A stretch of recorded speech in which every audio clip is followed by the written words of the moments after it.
Hi, this is Jan from New York City, and my channel name is Jan from New York City Saves Money. But tonight's video is a lot different than usual. We're going to meet an author, a wonderful person who's going to share a very life-changing experience. But first, we will be back in a few seconds. Be right back.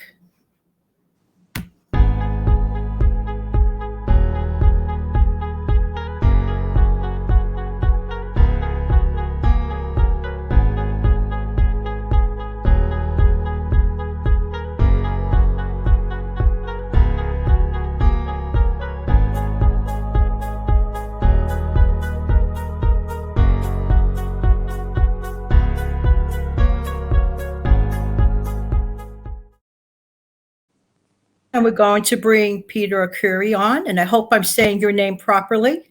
You are. Thank you very much. Hi, Peter. So nice to see you again after a very long period of time. Yeah, we didn't grow up far apart, and we're sort of kind of cousins by marriage. So we shared your mom I knew well, and her sisters were very dear to me also. And your sister's absolutely wonderful, and I know your family too. Thank you so much for spending a few minutes of your time. Well, thank you very much for having me on. That's really absolute honor and pleasure. Absolutely. So basically, Peter, regarding your book, Espiritus, if you'd be so kind to discuss your ordeal in reference to everything. Well, first of all, Espiritus means the Holy Spirit in Latin, which I'm a big part of, being an altar boy. But my wife and I were coming back from a road trip to see our grandchildren in Mississippi, and we stopped at a rest stop in Goshen, Mississippi. And as we're coming back from using the rest stop, three girls are coming back also. And the car was parked right next to ours. And across the medium highway, Route 10 in Florida, traveled a 750-pound axle tire that came loose from a semi-truck, and traveled 250 yards through the air and landed on this girl that was right next to us, and killed her instantly. And there was nothing I could do. I was the closest. I became the first responder. I tried to give her CPR for like 10 minutes. But the more I helped her, and the more I tried to do things, the more I realized that she wasn't going to make it. And so my story is, at that moment, I felt I was touched by the Holy Spirit. My Catholic guilt kicked in tremendously. I didn't know what to do. Why her? Why it'd have to be her? It could have been me. I was only but a few feet away. It hit her and then hit our car and demolished our car. And it could have been us. I questioned that, but why? She was a young girl, a 20-year-old girl, very talented, had a whole world, that she had a lot to offer. And I was an old guy. Why not hit me? I had a great life. So I struggled with this guilt for a while, and I went to see a psychologist. My doctor said I have post-traumatic stress disorder. So I went to see a psychologist, and he suggested I write my thoughts down. So I did, and then into my thoughts came this book. And I visited my local priest, Father Jack Marino, in Clearwater. And he said, "Peter, your job wasn't to save her. You couldn't save her. Your job was to usher her into heaven." And that relieved an awful lot of my feelings. It really did. It was a terrible experience for anyone to go through. A young girl died uselessly. And then the parents have to deal with her. Two friends were there. And it was just an awful experience. So out of helping me deal with post-traumatic stress disorder, I wrote this book. And everybody that seems to read it, they seem to like it. I have proceeds going to Wounded Warriors. It's like I say, Espiritus. It's available on your device through Amazon. I'm currently looking to have a publisher step up. I had some friends that say it can be a movie. So we're looking into a screenwrite. And I'm looking to donate a good share of the money. It's not about the money. I donate 25% of my sales so far to Wounded Warriors. And this has just been a curing vessel for me. I didn't know what post-traumatic stress was like. Yes. Yes. If you don't mind, I have to say I did read the book, And I strongly suggest anyone who is even slightly interested to just go forward and get the book. It is very compelling. It moved me in a different way. It woke up the spirituality in me that I thought was lying dormant probably for a million years. I grew up with the same religious Catholic guilt Yeah, too. So you were St. Patrick's, I was saying. yes, yeah, that's it. Just then I ended up teaching there. But first of all, commending you for without hesitation or doubt jumping in, and of course your wife too being there on, helping you, cheer you Mhm. on. If you don't mind stepping away from that specific moment, Mhm. what exactly is PTSD for the person that's watching and doesn't know? Okay, post-traumatic stress disorder. I mean, when guys came back from World War One, World War Two, they was called shell shocked. They had seen things in battle, and I felt I was not on par with that because I had never seen battle. I mean, I had seen dead bodies before, but never somebody die right in front of me. So it's this thing that gets in you, and I spoke to quite a few people, and it's biological. There's something that ticks in your head that just the best example I gave my therapist last week is like I'm sitting on the edge of the couch and I know my dog needs clean water and fresh water, but I just can't get up. I can't make that motion to get up. I just sit there and stare. And then I went through almost a good year of on and off saying, yeah, I have it. Yeah, I don't. You know my type. I'm the Italian kid from the neighborhood. Nothing's going to hurt me. I was a tough kid. I go, oh man, I've been in fights, I've been surgeries, this is something I can get over. And I was trying to convince myself that I was getting over it. I was prescribed some antidepressants and they made me feel worse. And then when my wife started pointing out different little glitches in my personality, I came around. But ask me today, I have post traumatic stress disorder. Tomorrow, I may not.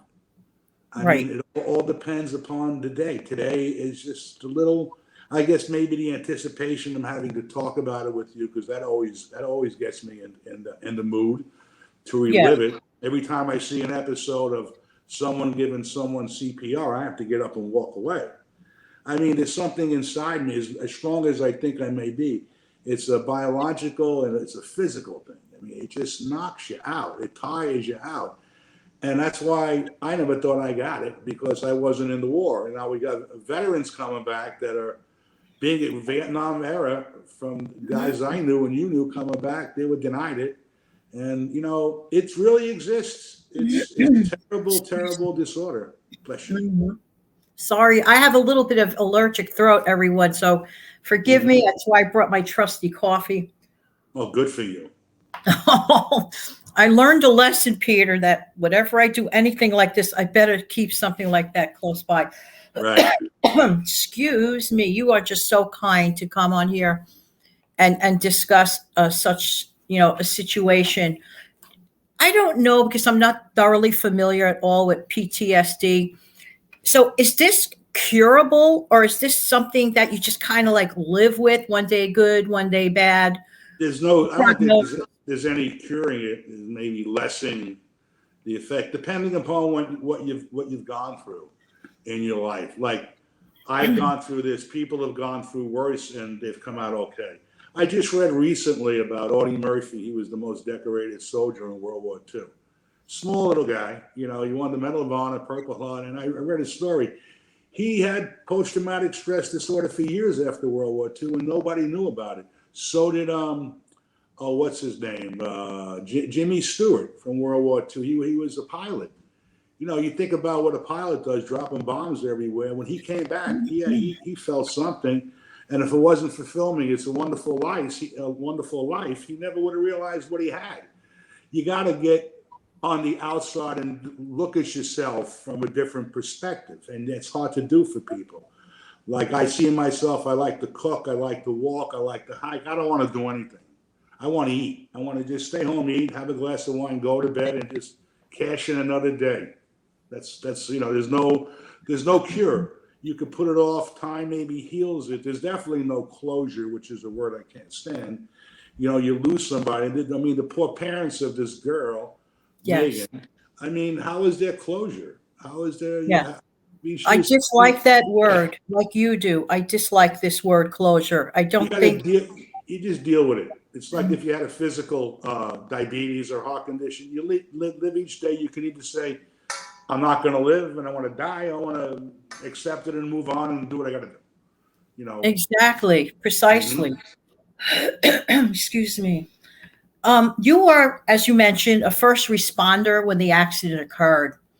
Um, and I know that you mean first responder in the sense that you were the first person Right. available.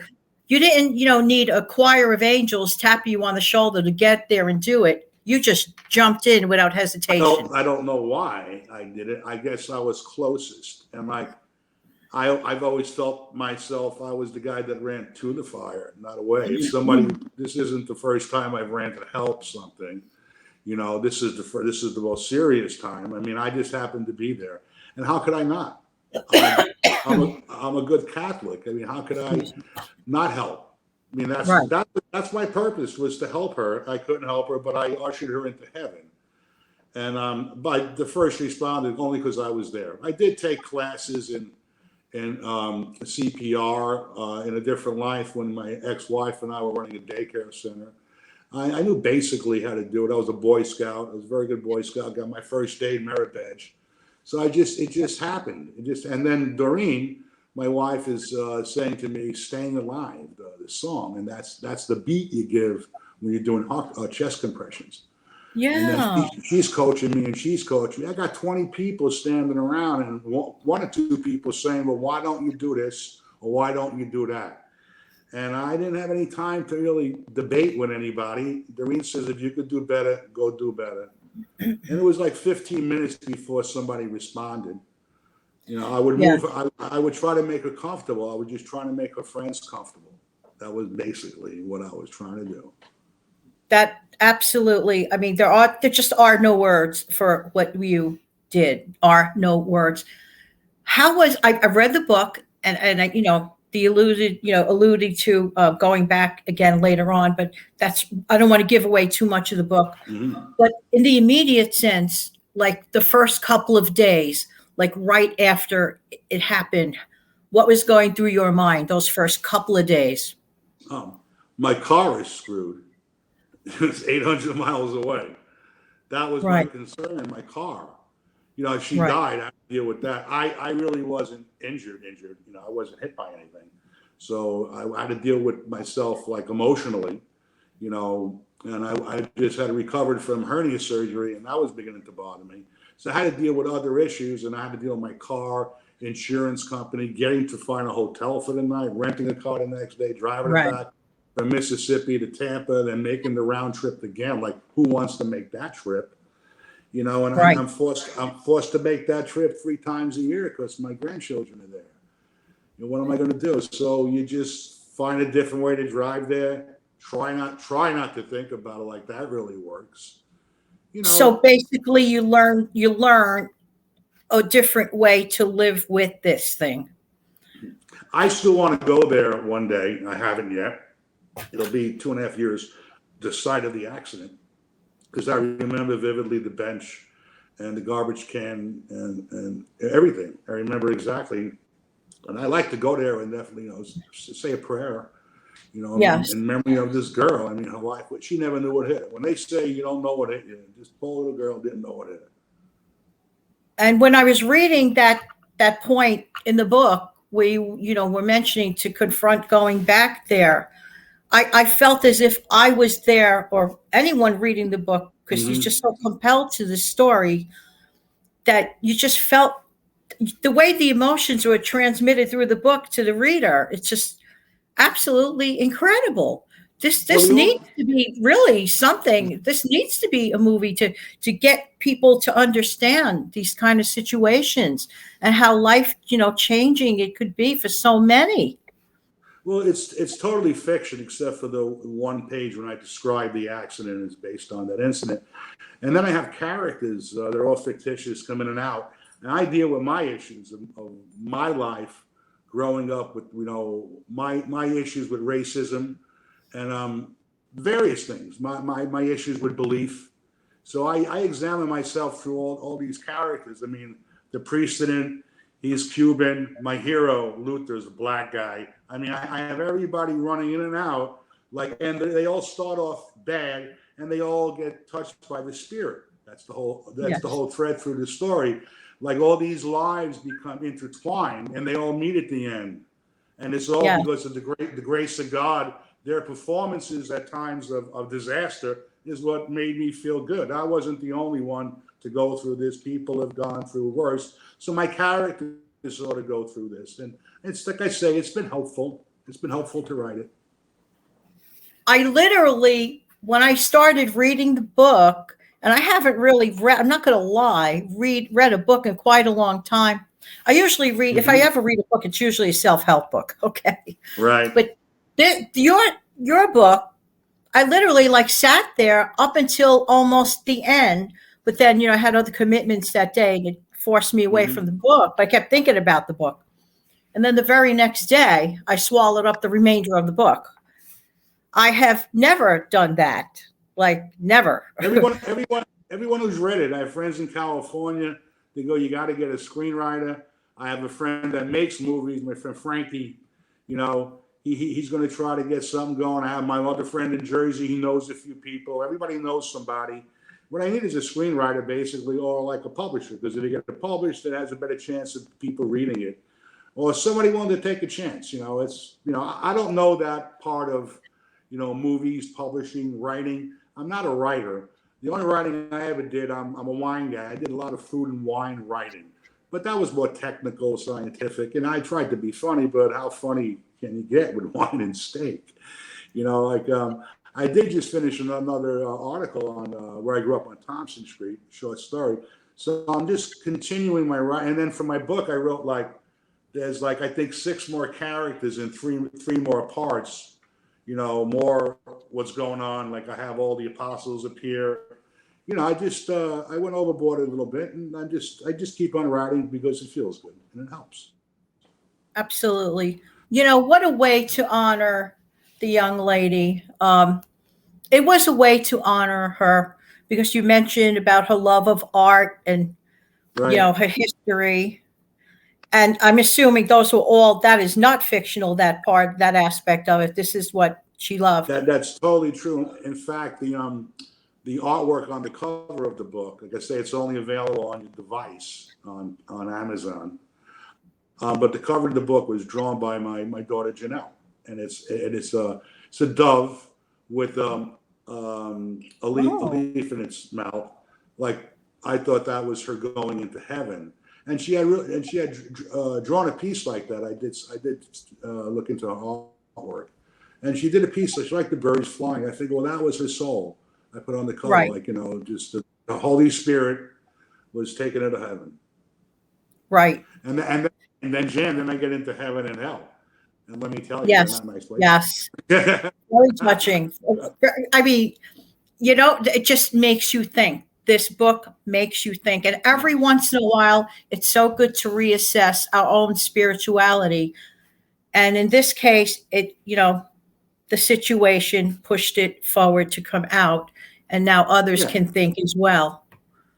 So I was never one. I was never. I'm not a Jesus freak. I really hated those words. I grew up. My sister became a nun when she was 17. I was 13. I thought about the priesthood for a year, but that was 1967, the summer of love, so that dissipated quickly. But I've always believed. I tried to go to church. Sometimes I didn't. Now I do. I have for the last 9 years. If wherever I'm traveling, I go to church somewhere. Absolutely. Well, Peter, I want to thank you for your time. I just want to make a mention that in honor of your wonderful outlet through this, and also in honor of, is the name Natty or Maddie? I don't want to make a mistake. Maddie is the fictitious name. Her name is Megan. Okay. In honor of her, I refuse to monetize. I am not monetizing this video out of respect. Okay. Out of respect. And anyone that wants to contribute to the Wounded Warriors Project. They Please could do buy a so. copy of the book, and we send money out to them, or you could contribute directly. They That's need it. wonderful. So, okay, so for those that buy a copy of the book, a portion goes there, correct? Yes, Okay. 25% whatever I make, I send to Wounded Warriors. Absolutely wonderful. Wonderful on all counts. Well, I want to take the time to thank you so much, Peter, for stopping Thank you. by and sharing your compelling story. Thank you, everyone, for viewing. We really appreciate your time. Have an amazing night. Take care, everyone. Thank you again, Peter. Thank you.